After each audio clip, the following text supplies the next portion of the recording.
नमस्कार शेतकरी मित्रांनो, आज आपण पाहू शकतो की हळद आता ह्या जे प्लॉटमध्ये आपल्या शेतकरी मित्रांनी जे कार्गोसील हे सडीसाठी वापरलं आहे आणि स्टंप एक्सपर्ट आणि जम्बो हे फवारणी आणि ड्रिचिंग दोन्हीमध्ये पण त्यांनी वापरलं आहे आणि त्यांच्याकडून ही माहिती पण जाणून घेऊया. नमस्कार भाऊ, आपलं पूर्ण नाव सांगा. राजीव कोंडीबा बोईनवाड, आपलं राहणार रावणगाव, तालुका हातगाव, जिल्हा नांदेड. जिल्हा नांदेड. हे जे आपण वापरलं आहे स्टंप एक्सपर्ट आणि हे जे जम्बो आपण वापरलं ज्यावेळेस फवारणीमध्ये आणि आपण ड्रिचिंगमध्ये सांगितलं होतं, तर हे तुम्हाला याचे रिझल्ट कसे वाटले?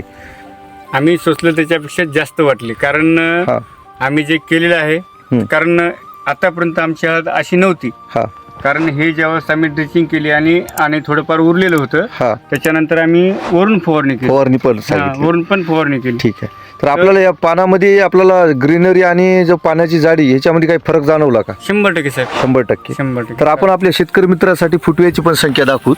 तर आपण शेतकरी मित्रांनो, आता हे जे आपल्या संदीप भाऊ आणि राजू भाऊ यांनी जे आपल्या शेतामध्ये हा जो प्रयोग केला आहे ह्याच्यामध्ये फुटव्याची संख्या पण छान पद्धतीने वाढलेली आहे आणि आपण हे पाहू शकतो की झाडामध्ये जे ह्याच्यामध्ये पानामध्ये जी ग्रीनरी आणि जी वाढ आहे हे पण चांगल्या पद्धतीने झालेली आहे.